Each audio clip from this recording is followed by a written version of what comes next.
So hello guys, so for today's video guys, may gagawin naman tayo sa Mandaluyong.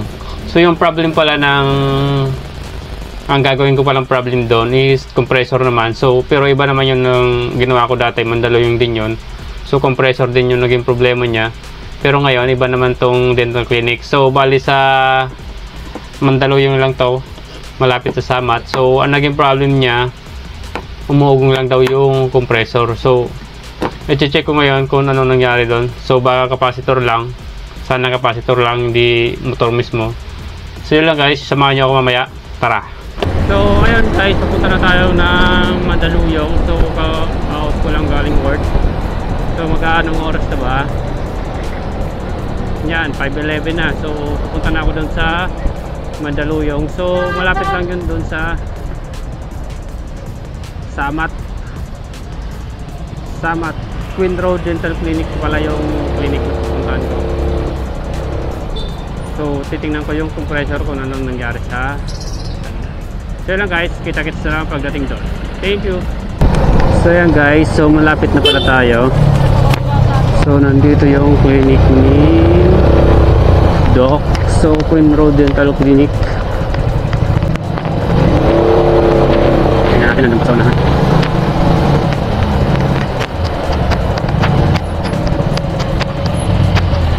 Pala siya. Yan guys, ayan. Nakikita nyo, ayan yung clinic. Lock. O dyan.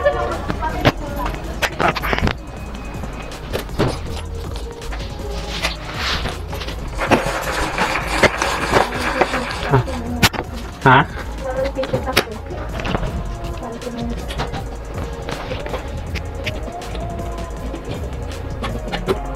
Halo. May Doc. Ha? Ano ba, lahat ba? Away isa lang. Mahanda.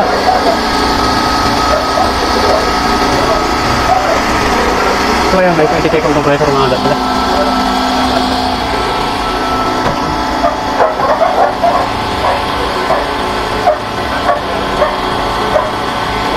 Ha?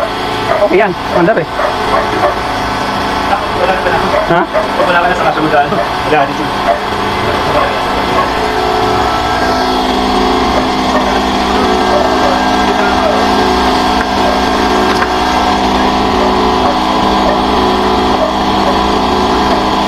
Ba't parang hindi naman talaga maandar?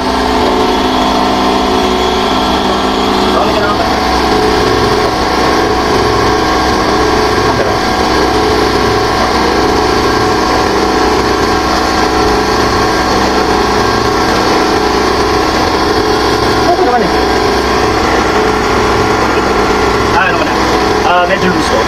Sige nga. Patay na. Hindi ka na siya mapatay. Kasi yun yung ginagawa ko sana gusto ko siya patayin. Medyo nangamoy siya eh. Nagagamit ko ba yan? Hindi ba? Hindi ba ay... Switch na ba yan? Direkta na lang natin yan. Parang direct. Yung switch na yan, hindi sa kabila. So parang pareha sila. Oo, wala na sa switch. Kasi pag yan nasunog talaga yung switch na yan. Mas okay sana sa akin na hindi direct. Kasi paminsan, para yung isang mandar. Pag? Kunyari, gaya ng isang araw, hindi siya mandar. Medyo nangangamoy siya. So nangyari, naka-rely kami dun sa isa. So nakapagtrabaho pa rin naman kami. Medyo umina, pero kaya naman mag-pasta. Kaya naman yung mga... So ang iniisip ko, baka pwedeng ayusin yung switch para kung mangyari ulit yun, patayin ko lang, pagpahingayin ko lang. Kasi yun, gumagana siya. Oo, wala tayong pumalit na ganyan eh. Wala pa malit na switch na ganyan. Pero manual, meron bang manual na pwede kong tanggalin yung power na para hindi siya nangangamoy. Kasi pinig ko, masusunog siya na sa araw. Ang baho eh. Ano lang yan? Ano ba Sunday? Siguro ng Friday lang yan. Tapos kahapon ganun din. Ganyan umaga, nag-stop din siya. Pwede yan, naka-expose yung switch. So may malaki kasi ako dyan switch eh. Malaki. Pwede. Sige. Hindi ganyan na. Paano yung switch? Ha? Sige, patingin ako. Yan ako. Pero marirecommend mo ba? Nag-gawin na lang ganun. Ha? Marirecommend mo ba? Basta naka... Para saan yan? Ha? Wala lang. Nag-vlog ka ba? Wala lang, nag-vlog lang. Kailangan natin, no?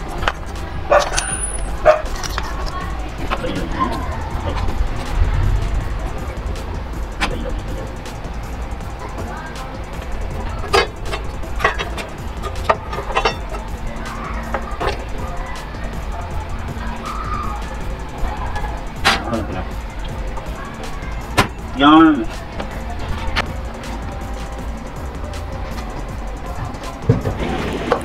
So yan guys, so papalitan ko pala ito ng capacitor, yung compressor para bago na yung capacitor niya umandar ng maayos. So kasi para daw tumitigil-tigil ito eh. So yan.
Pabukan nga yung suction doon para mabawasan yung air.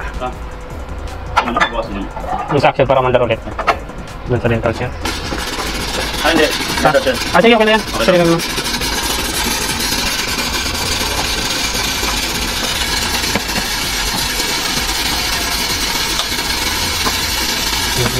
Okay.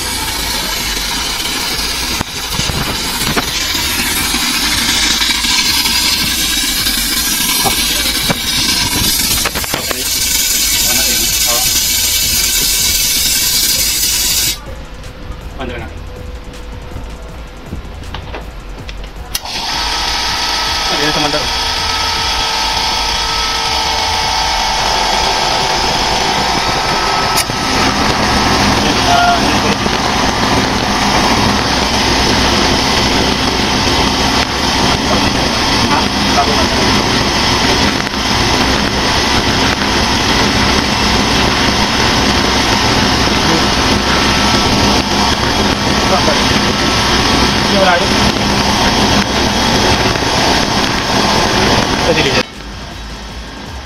Oh. So yan guys, so dito yung na-observe namin. So sabi ko observean muna kung hindi na siya mamamatay. So ayan, so kaya tapos na to. And then uwi na. Wala palitan ng ayan guys, sarado na natin to. So pauwi na rin ako dito. Hindi ganyan. So hindi, may pupunta pala ako ditong isa. So kung magkalapit lang sila. Sige. Pero hindi ko na siya na videoan kasi lobat na rin yung aking camera and medyo nagmamadali na ako kasi gabi na. Ingat kayo kuya. Hindi na kayo? Oo. Sige daw.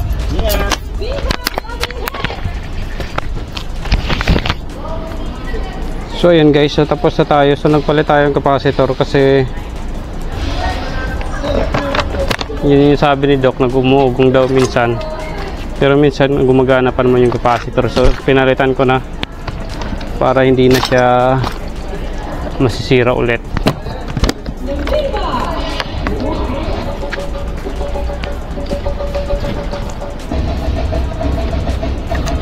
So yun lang guys, hanggang dito na lang muna. Thank you for watching.